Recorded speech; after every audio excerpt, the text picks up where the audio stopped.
Hello, I am Pat Gillum Sams, the founder and CEO of the Sister Covenant.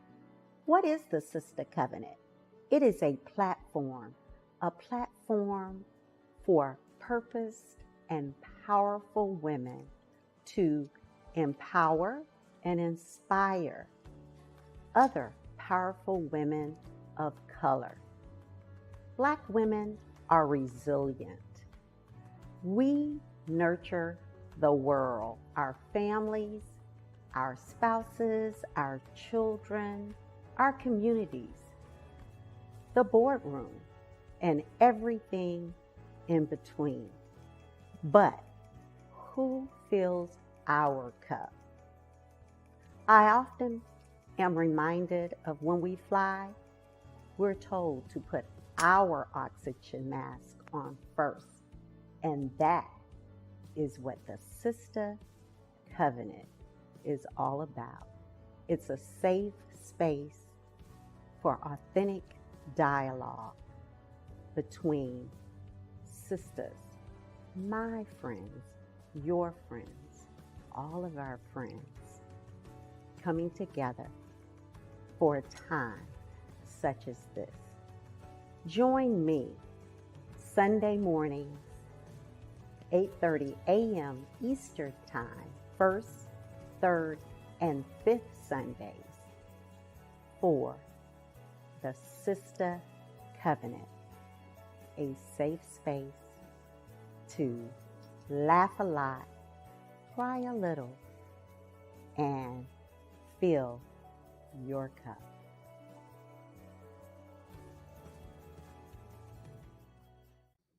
Good morning.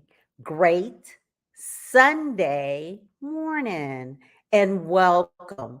Welcome to the Sister Covenant. We are in March 2023 and we can unpack a lot in that. But what I want to say is, although we have been through the fire for the last 3 years with COVID, social unrest, a political climate that is still on the other side of insane. I live in Florida, so I should know.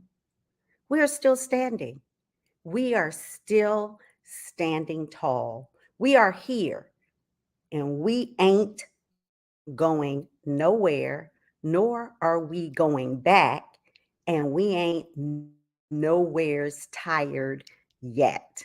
And yes, my English teacher may tell me that is improper English, but that is what we stand for today, as we are valiant women, Black women, charting our course. We will get to the content of our podcast in just a bit, but I want to thank you. Thank you all for being on this journey for 3 years and staying the course. Thank you for being a part of our sister circle. If you are not, it is easy to join. Just click on your smartphone or your computer, open Facebook, search the Sister Covenant, find the groups tab, click on the group titled The Sister Circle, click join, and your request will be accepted shortly. You don't have to be a donor or a sustaining sister or a sister's keeper to be a part of the circle, but if you would like to sow a seed in the Sister Covenant, we welcome you to do so. We are empowering women all across the country, and you can be a part of that movement. Please take the opportunity to join us, to support our journey, to empower every woman of color by being a sister's keeper. If you have a business, an organization, we will promote that right here on the Sister Covenant, or a sustaining sister for a nominal amount of $123 this year in 2023. 23. That's our information right there. And you can email us and get more information on how you can become a sister's keeper, or again, one of our sustaining sisters. I want to just show you right now all of those ladies that have supported me over this almost 3 years. My lovely sister, Barbara A. Jones, and she is recently a sister's keeper. And all of my sisters, Barbara's my biological sister, but my sisters, my ride or dies for 20, 30, some 40 years. Many of those women you see in that beautiful, beautiful, beautiful video montage when we open the sister covenant. Soros, sisters, Greek sisters in the D9, and other friends, college roommates, other friends that have been with me for, as I said, some many, many years. Our sisters keepers, those ladies that are doing amazing things in our country, are true her stories. Brenda Jackson, our New York Times bestselling author and a dear friend of mine. Of course, Melissa Fulmore Hardwick, founder of Brown Girls in the Boardroom. And you're going to hear from Melissa in just one moment as she is making a transformational difference in young women's lives. My beautiful, beautiful friend, Sonia Jackson Miles, who is also transforming women and girls through the Sister Accord. Again, my dear friend, Dr. Lorraine Polite Clark, who is the co-owner with her husband of Today's Dentistry and Sutel Dental. And again, my dear, dear big sis, Barbara A. Jones and the Carter DePrince Jones Legacy Fund. At this time, I want to share a PSA from Melissa Fulmore Hardwick, telling us just a little bit more about Brown Girls in the Boardroom. Listen. I want them to have the type of boldness that somebody saying no to them does not stop them. I want them to walk away saying, I am smart, I'm beautiful, and the sky's the limit for me.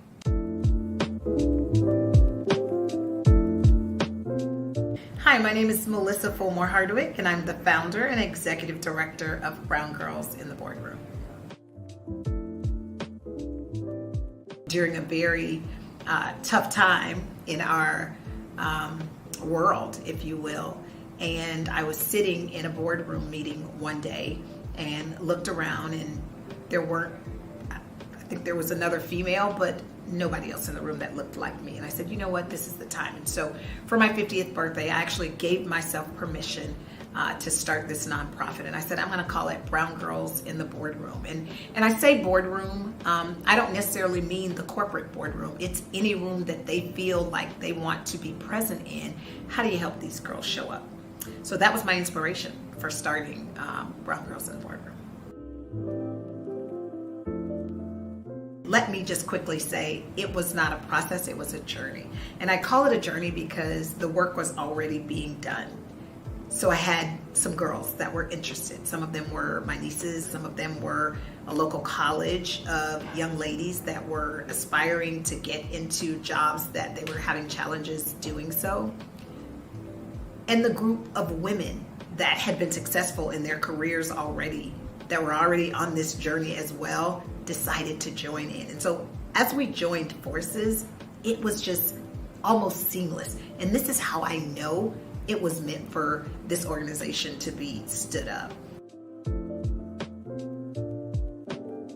I can't even say that I always had a vision for Brown Girls in the Boardroom, but I always had a heart to serve people. And so when I think about how I was fortunate in my career and how I realized that this isn't hard work, right? Like, how did I know how to go to work and show up and have that confidence and study my craft and make sure that I was skilled? Like, how did I know to do that? And when I think about that, it was because I had older sisters in my life. I saw them do this. And so they told me that, Melissa, you can do this and you can be this. And I realized that it was really very much related to confidence. And so what we started running into were girls that were skilled, they were smart girls, perhaps making some decisions that could very well hinder their careers. And so I wanted to be that voice to say, people care. People care about your image. People care about the things that you do. And so show up in spaces where you're doing things that you want to be proud of. How do you leave a legacy, right? Think long term. Let's begin with the end in mind. And I think what needed to happen was they just needed the space and to see somebody that looked like them, that was really doing it, that was living this talk out loud. I think about growing up, how older women would always say, you should do this and you should do that. In the back of my mind, I'm thinking, but you aren't doing that, right? And so I wanted to be an example and not just talk about brown girls in the boardroom, but Melissa, how do you show them what that looks like in real life? And so to say that I thought I would always want to do something like this, I can't say that I did. But I knew early on that when my career started to climb, if you will, I knew that I wanted to help other girls be in this same position. I get nervous when I think about where brown girls in the boardroom can go. I'm a wife, I'm a mom of a thriving 10-year-old, and I'm a CIO, so I have a day job. And all three of those three jobs, every one of them takes a lot, and I have to show up in every one of those. And so when I think about brown girls in the boardroom, it makes me nervous because I've gotten asks, if you will, to take this to other states and other cities, and how do we expand this in different parts of the world. And I get nervous about that because I'm like, but there's one of me, you know, and there's this notion that other people will help, but it's my baby. And when I think about it, I want to be attached to it. And so it can go far. I don't have the capacity right now to serve all of the girls that are even interested in being a part of Brown Girls in the Boardroom. And so when I think about where it can go, this can be big. What I want to instill in them, number one, I want them to know that representation matters. And I want them to know that you should always have a spirit of serving and giving back. And so you first have to be in the space to be represented. And so the confidence, the ability to say I can be a game changer, be an advocate for young women. I want them to know that they can be bigger and better than they are today. It is my heartfelt desire to make sure that each and every girl, they're tied to a mentor, their mentors check in with them.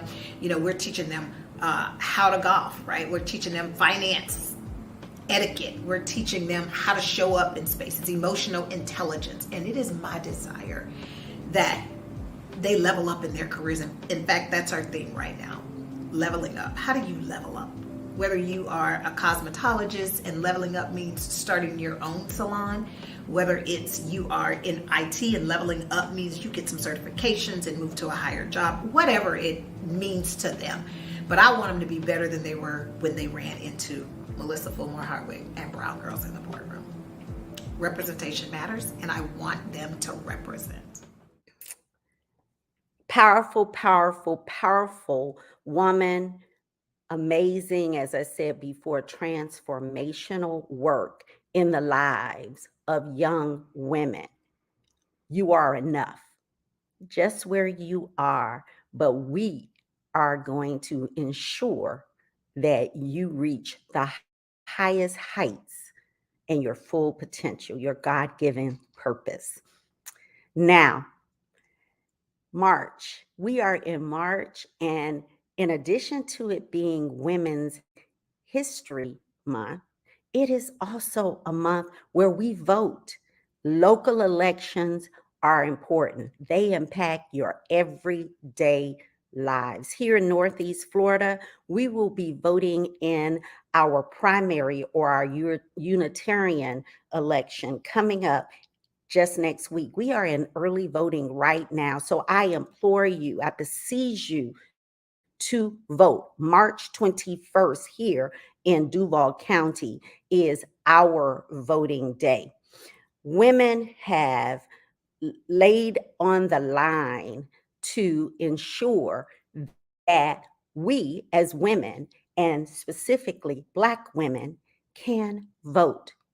Back in 2021, I sat down and had the opportunity to talk to then the sitting national president and CEO of Delta Sigma Theta Sorority Incorporated. And as you all know, I am a proud 42-year member of Delta Sigma Theta Sorority, Beverly E. Smith. It was an amazing conversation that I want to share again with you now, as it is so important and appropriate at this time in our history. So please join me as we rebroadcast that conversation with Beverly E. Smith. Our next guest is no stranger to the Sister Covenant. It is the national president and CEO of Delta Sigma Theta Sorority Incorporated.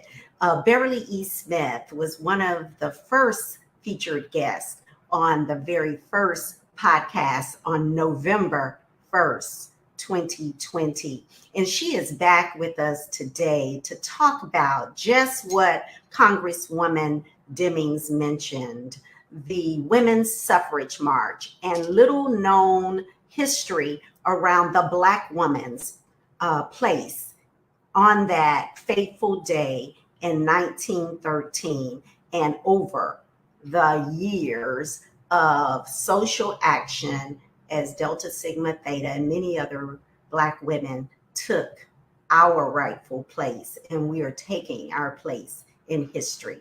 I had the opportunity to sit down with Sora Smith earlier this week, and we will see that conversation at this time.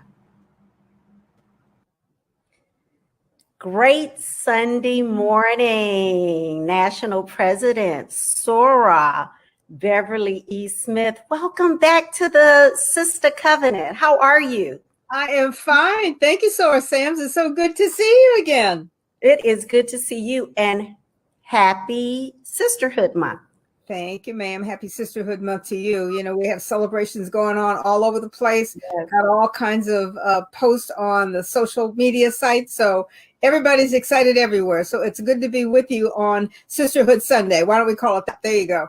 Sounds good. Well, I just thank you for popping in to the Sister Covenant to talk with us. And as you said, this is an exciting time. And not only is it Delta Sigma Theta Sorority Sisterhood Month, but it's Women's History Month. That's right. And for Deltas, we know how significant the month of March is. So let's set the tone. So it was a chilly day, right, in Washington, D.C. on March 3rd, 1913. As my research indicates, there was a reported crowd, and 100 years ago or 108 years ago, we're going to claim 250,000 parade goers were in place to watch this parade come down Pennsylvania Avenue. So I want to turn it over to you. You set the mood for this spectacular occasion, and how was Delta Sigma Theta Sorority Incorporated a part of that? I will indeed. You know, and you mentioned that 250,000, those were not parade watchers necessarily. Those were almost all men protesters who were there that day. The intent, then reason they were there is those men were protesting the suffrage movement and the march. And as a matter of fact, it devolved over time that day into a riot. They had to call the National Guard in from other cities to come and try and break it up. So, you know, it's kind of a miracle that it happened. and that more people weren't hurt than there were. I'm proud to say that none of our members were hurt. So how did they even get there? So, I'm going to go back in history a little bit and talk about that march and the fact that we were there. It is not only amazing that Delta Sigma Theta was the only Greek letter organization of women to march in that parade, and there was only one other group of women who marched then, African Americans, but they didn't march in the back. They marched in the collegiate section. Yeah. But the parade organizer, Alice Paul, had no intention of Delta Sigma Theta marching that day. She was very concerned, and if you look at history, it will tell you she was very concerned that the Southern chapters of the suffrage movement would not participate if those 22 little Black girls marched that day. Inez Mulholland, who was a parade organizer as well. And if you look at any pictures, you'll see a woman who's on a white horse who leads the parade. She led the parade in New York, and they asked her to come and lead the parade in DC. The one in New York was incredibly successful. Inez Mulholland was the daughter of Dr. Mulholland, John Mulholland, who was the treasurer for the NAACP. When Mary Church Terrell approached the members of Delta Sigma Theta and urged them to participate in that march, because it was a march, even though it was for white women's right to vote. It really did mean that we would be standing up for public service and for social action, which Delta is founded on. So the debate and the argument between Inez Mulholland, who wanted the Deltas to march, and Alice Paul, the parade organizer, who didn't, went on for a bit of time. But in the end, I have to give it to Inez Mulholland. She won. She said that she would not ride that horse in the front of the parade unless they were allowed to march. Alice Paul finally did give in, and our members, our 22 founders, were able to march in that parade in the collegiate section. It was important to them and important to Mary Church Terrell, who was an incredible civil rights activist at the time and very much a very strong suffragist, that they march in their rightful place, and they did. Now you can imagine, you think about the 250,000 mostly men who are jeering on the side. They're in a group of white women, the leader of whom was not interested in their marching because she was concerned about the Southern chapters. They go off campus with their advisor. I cannot remember the gentleman's name, but some poor man who, advisors of collegiate chapters live through these things. Even then, they lived through it. Went with them. Mary Church Terrell and the other Black female suffragists were supportive of them. They marched in that parade. They did not get hurt. They did what they needed to do. And I like to say that they marched not only at that time for a right they couldn't have, but for equity, because that's always been what Delta has stood for. They fought for equity of someone else because it was important. They took that social action march that they did, and those same footsteps and the shoes they wore really have marched us to where we are today in 2021. That DNA that we have that began with that march is still with us today. That was our first story, and it's continued to follow us. So you touched on a lot, National President Beverly. So we kind of got caught in between the 15th Amendment and the 19th Amendment. That's right. Neither of which gave the Black woman the right to vote. So a lot of people came in between there. How was Delta a part of that evolution? I like to say that Delta really was a backbone, as Black women typically are, of the movement in terms of what happened. We began that journey then. Our members continued on that journey. Mary McLeod Bethune, if you move forward and look at the things that Delta has done, was in Roosevelt's circle. Eleanor Roosevelt got her and convinced them that she should sit at the table in San Francisco when the United Nations was founded. Obviously, we know there's a college named after her in the state of Florida. Dorothy Height and the work that she did. Mary Church Terrell, I mentioned before, and the early work that she did. You take a look at our history, and you know that all along the way, and when you look at what our founders did in terms of their own careers, they were educators. The first PhD out of that group, she was a black woman. We have lawyers We have those who got involved in the movement. In the arts, we had several of our founders who were involved in the arts and engaged in that.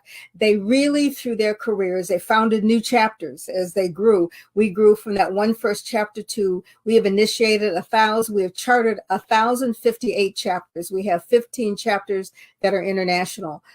So they did not stop then. That was the start of something that we had. Daisy Bates of the Little Rock 7. If you look at Fannie Lou Hamer, who was sick and tired of being sick and tired. I mean, you take the number that we have involved. Patricia Roberts Harris was the first Black woman to be a cabinet member. And she was a cabinet member for Jimmy Carter, but she was a cabinet member for 2 different positions. She was the first Black woman to be ambassador for Luxembourg. As a matter of fact, the cabinet seat that she held as the first Black woman to ever hold that seat, the Secretary of HUD, is the same seat that another Delta, our 21st national president, Marcia Fudge, is nominated to hold today. So you can see the cycle in terms of the involvement and the things that were done to mark the movement. Amelia Boynton Robinson. Amelia Boynton asked Martin Luther King to come to Selma to initially be in that first march. She is the female that you see standing in the front of that march in Selma. And I'm proud to say in 2019, before the pandemic hit, we reenacted that march. We went and marched with them for the 55th anniversary. I think it was 52nd, I think, anniversary. We took 10,000 Deltas with us to participate in that march. So the movement continues to go on. Shirley Chisholm, who was said, take that folding chair if they don't give you a seat at the table and pull it up, the first woman and the first Black woman to run for president of these United States. The list goes on, and I know we'll get a chance to get into the names that are important in our society and that we move today. You know, Barbara Jordan, Stephanie Jones Tubbs. We have 7 women in Congress now. Carol Moseley Braun, the first African-American female senator, is a Delta. Brigadier generals, journalists, in terms of who we have. Sherilyn Ifill, Keisha Lance Bottom, those fighting the fight today. They fight that fight today, and they do it as members of Delta Sigma Theta. And we're proud of that, because when we began in 1913, this is what that march in the suffragette movement, this is what women meant and who women are. Alexis Herman, Dorothy Height, in terms of, we have 3 Deltas who were the only Black female surgeon generals of these United States. Jocelyn Elder, Audrey Forbes Manley, Regina Benjamin. And I think when you look at the history in our involvement in social action, the importance of women, I think one of the highlights and one of the things that we really do are very proud of in terms of who we are is the fact that we've had as an organization 12 African-American women who have been on U.S. postal stamps.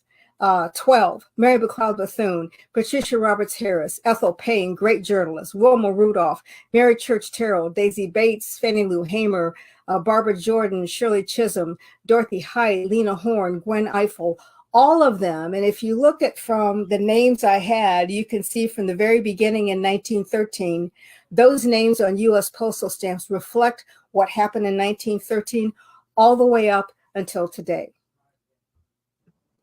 Wow, you just gave me a history lesson, and I've been a Delta for 40 years, and I didn't know we had 12 on U.S. stamps. Absolutely. National President, talk to us about the recent announcement, and let me get the name right. I don't want to get it incorrect. D4 Women in Action. Yes. You kind of laid that out, but tell us about that not-for-profit organization or that arm of the National Sorority. Well, that's something we are very excited about. We had a first with that. Delta Sigma Theta is a 501c7. And so it's an organization that has to be nonpartisan. We can support, and we do support issues, but we cannot support individuals. And that's something that we really do think is important. How do we, as a subset organization, how do we as women allow ourselves to support individuals? Now, we do have women who run for office, but we can only support the issues that they have. Delta D4 Women in Action is a nonprofit that we started in July of 2020. We got together as a national board. talked it through, talked to our attorneys, and decided that we need to form a separate organization that was a 501c3. That organization is an organization that can, in fact, not only discuss and support issues, but can support individuals, can do things in the community, can make sure that we are focused in the right area, can tell people about different candidates and how they relate to the issues we have. It gives us a voice that our founders intended for us to have, and that is to very directly make a difference in that political and social action environment. Delta for Women in Action allows us to do that as a separate arm of the organization, with some members who are from the outside and some who are internal to the organization, but separate and apart from our 501c7. So we started last year. Our first act was to endorse a presidential candidate slate. We most recently supported another slate, and we are very excited that we have an organization that can do that. They can be the voice that we can't be. They have an arm. We do have something called the Chisholm Jordan Institute, named after Shirley Chisholm and Barbara Jordan. And that institute is designed to train women to run for office. We really do want to focus on that seat at the table. All politics is local. And whether it's a local office, an appointed office, judicial appointments make a huge difference in our communities, but we really feel it's important to have a voice at the table. And so the institute we've started under the D4 organization is to train women on how to run for office. That's not as easy as it sounds. It's not a matter of just saying, I'm going to do this. How do you raise money? How do you make sure your voice gets out there? How do you get a platform? How do you get the confidence as women of color to be able to do that and do it effectively? How can we support other women, other people? Because, you know, in the end, it really is the issues that they support. At some point and at some times, we don't always, just because we look like us doesn't mean we always represent the same things, at least in our case, that Delta represents. We have a series of resolutions every other year at our national convention. We vote on resolutions, those issues that we will support. Those issues come from our members in our chapters. We compile all those together, our Social Action Commission. We present them to the body so that the elected representatives from each chapter can vote on which issues we will support. So what we do is we try to make sure that any candidates D4 is going to support really is focused on the issues that Delta Sigma Theta gets ahead of and thinks are critically important in the world today. So you have D4, and that D4 is Delta's baby, if you will, or arm of the national organization. This summer as well, because Delta is on all fronts, we also, as a leader, you were asked or invited to the table with 12 other organizations. And you 13. Yeah, 12 others, yes. It's 13 in all. Right. To formalize a collaboration around Sisters United for Reform. Correct. I know you talked a little bit about that when you were with us on our launch show, by the way, show. Right. Talk to us a little bit about why those 13, you being part of that 13 leaders, felt it critical at the time in which you did to formalize that. And then on the heels of that, a month later, Delta found it important to launch the D4 organization. Talk to us about the times that we're in, Sora. Okay. And I actually think we formed the D4 in advance of that organization really taking off in terms of what it did. It really formed closer to the election process. The Women for United for Reform, I think, is more a sign of the times. It is all of the national Black women's organizations. You know what? I'm going to back up and then move into that because I do want to talk about the fact that the D9, because everybody knows what that is now that Kamala Harris has talked about it, are the 9 Greek letter organizations. We have a Council of Presidents and have had that for years. That Council of Presidents really decided to come together work with other organizations, NAACP, the Urban League, and so on, to really make sure our voices were heard and that we were a singular voice. Because we've always been there for that, we really started actually long before the Selma. So I would say in 2019, 2018, really started to talk about the election process and what was happening, and decided that it was time for us to all do something as a collective, representing the 17 million, I think, people that we represent in terms of voters. So the Council of Presidents already had a collaboration where we really focused on the important issues and the importance of social action. We got all of our social action chairs, because each of the organizations had one together. We all shared our strategies and approaches that we would use in that. We had been toying with a PAC or a C3 for some time. Delta decided to take that step and be the first of the Greek letter organizations to form a C3. Two others have since then. Some others formed PAC organizations. In the heels of that, and I think because there is something important about women coming together and coalescing, and we never really had, as the 13 organizations, pulled together. And Glenda Glover, who was president of Alpha Kappa Alpha, suggested that we have a meeting. We all get together to see what we could do collectively. We realized that we represented 5 million women who vote.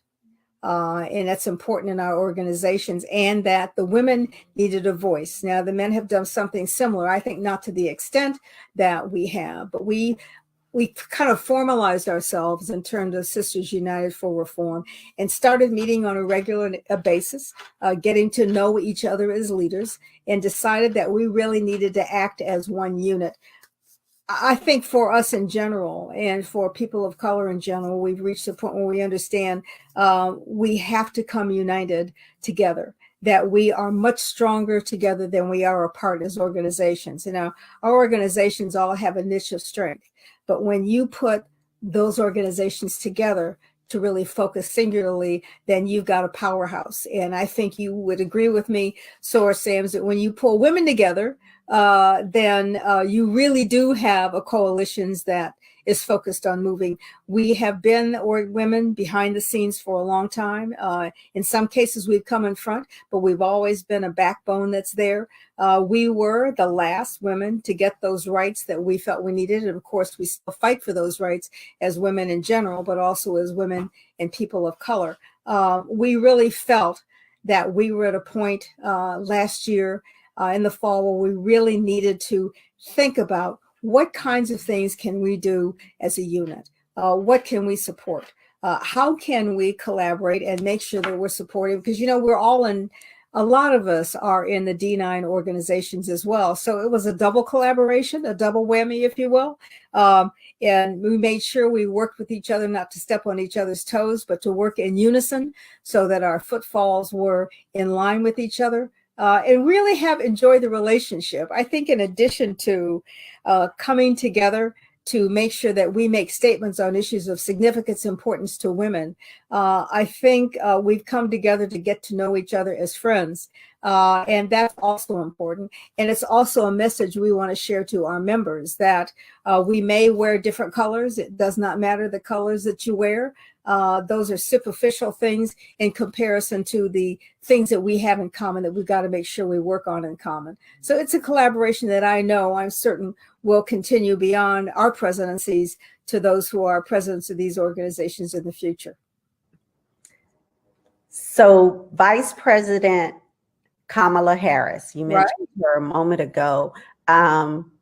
She has referenced the D9. She has referenced the coalition, if you will, of Black women as being the reason, or one of them at least, for her being elevated to the second highest office. And you've mentioned some of the greats that she stands on the shoulders of, certainly with Shirley Chisholm in the front of that line.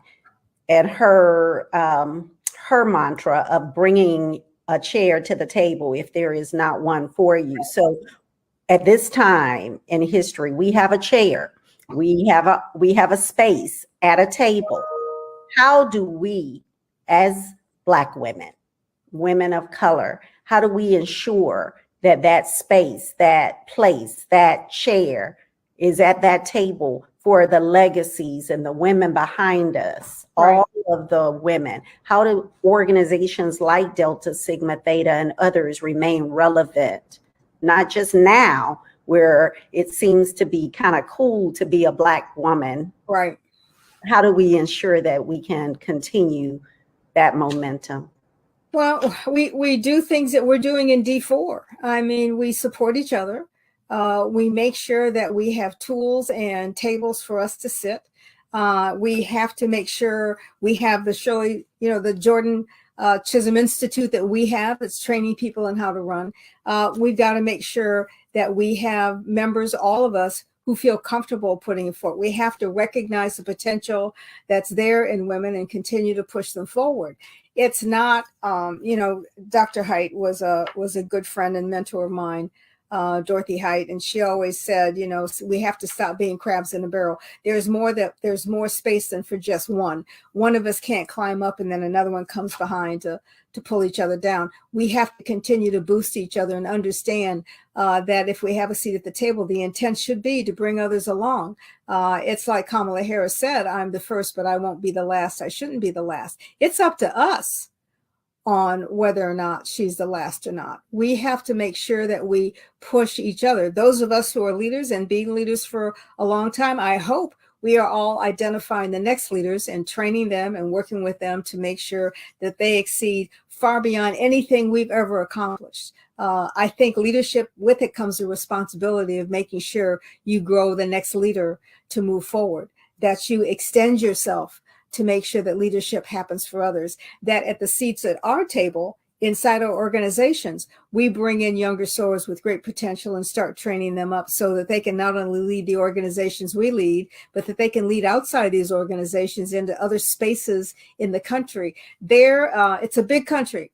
There is space and room for many more. There are so many glass ceilings that we have not broken. We are still in a spot where we're talking about being the first and the only. We have to get to a point and have a strategic goal of not having to have anyone else say that in any space, and making sure that our young women, our young men see what they can be, and they'll only do that if we do that, that they have the training that they need to have, that as we've seen in this pandemic, and I think the pandemic has brought to light a lot of places where we need to make sure our space is right.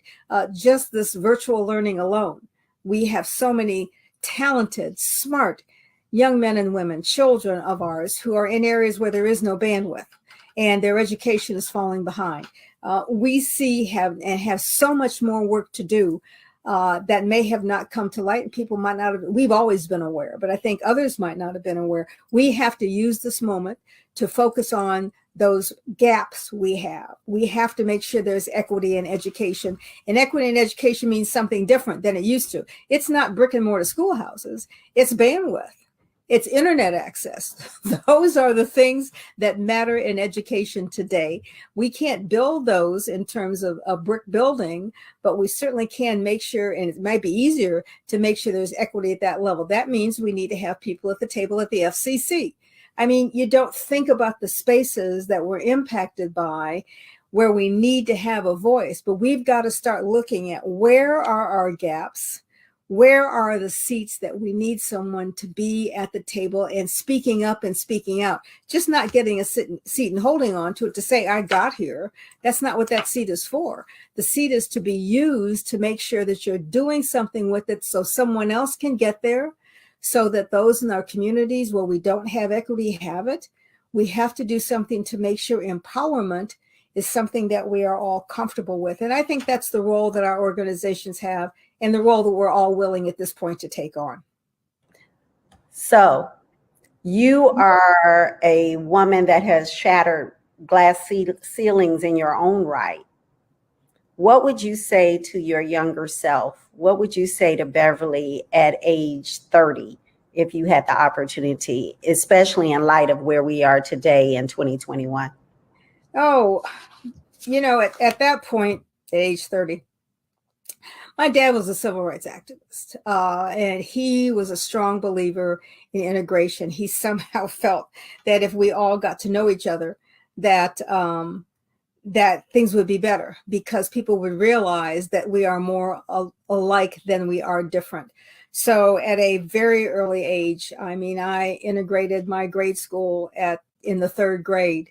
Um, when I left grade school in the eighth grade, I was still the only one in that school. I was only one of two in my high school class. And I thought about this the other day because somebody asked me about background. We had, I don't know, 700 students in that school. There were two of us in my class. And I never thought about the fact in 1966 when I graduated, out of all of the white students there and two of us, I ended up being more likely to succeed. So, I think your background has a lot to do on what you did. I can remember my dad taking me to integrate swimming pools. Didn't want to. I think I can't swim today because of that experience. But he would say, okay, this swimming pool at X Park needs to be integrated. The Urban League, we're going to go down and integrate. All I need you to do is stick your foot in the water. I remember him clearly saying that. I can remember calling one park when our band was going to go there. And I called, the band was planning on going. As you know, I was the only person in the band, of course. I called ahead of time because I had a feeling. So I called this park and said, do you allow Negroes? Because, we were Negroes back then. And this lady who answered the phone very nicely said, no, I'm sorry, dear, you're not going to be able to come. We don't allow colored children in our park. So I just said, thank you. I never forget this. I hung up the phone, didn't tell anybody I was calling. So I just told him at school I was sick because I really didn't want to go. And I don't know if my dad overheard me, but somehow found out that I wasn't going to go because they would let me come and the band was going. Well, the band director at the school decided if I wasn't going to go, that none of them were going to go. And the band decided, well, we're just all going to go. That was, to me, that's kind of shattering. I think the glass ceiling, of course, we talk about it in business. We talk about it in corporate America. We talk about it in some of the seats we have in the political arena. We are still shattering glass ceilings just in school systems. Our children are shattering glass ceilings, and hopefully what we're doing is making them strong when they do that. The young lady who was the young poet laureate, she broke a glass ceiling. There are so many where we have to make sure we make a change and make a difference and put ourselves out front. But you have to have a comfort level with yourself to do that. And I tell young girls on a regular basis, you have to be comfortable with who you are. You can't let, especially today, social media bullying you into thinking you're not all that you can be, or the mean girl syndrome that we see in school. And I'm sure there's the same thing with the guys, but we have to, as parents and as educators and as leaders, make sure that we build self-esteem into our children at an early age, because they're going to have to go out there and shatter something. They've got to feel comfortable with who they are so they're not hurt by the glass when the shards fly, because they will. I think we all have that responsibility. The more you break, the more you engage in it, the more you feel comfortable with your weaknesses, with your strengths, with understanding that God made you to do what it is that you have to do. The message I have did a thing for some high school students last week, and my last words to them were, do you. That's the most important thing. Learn to be comfortable with who you are and don't let others around you define you. You have to find a way to define yourself. Those around you, your mentors, have to help you find who you are. And then do you and be comfortable in being you and understanding what talents you bring to the table. It may be a small crack to you, but you may have shattered a ceiling that someone else was trying to get through.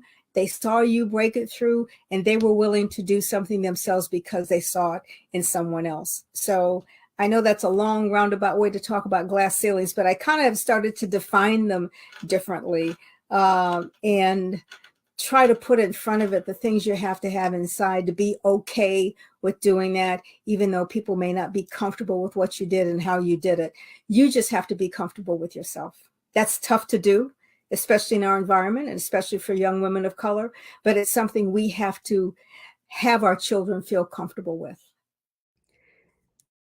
Powerful, powerful women, 110 years ago, founded in their spirit as young women, collegiates, to march down Pennsylvania Avenue because they knew what we know today is that we're not going to stop. We're not going to bow down. We will lead this effort, this movement, whether it be banning books, whether out of our children's schools, whether it be trying to silence our Black and our organizations of color and our diversity inclusion efforts.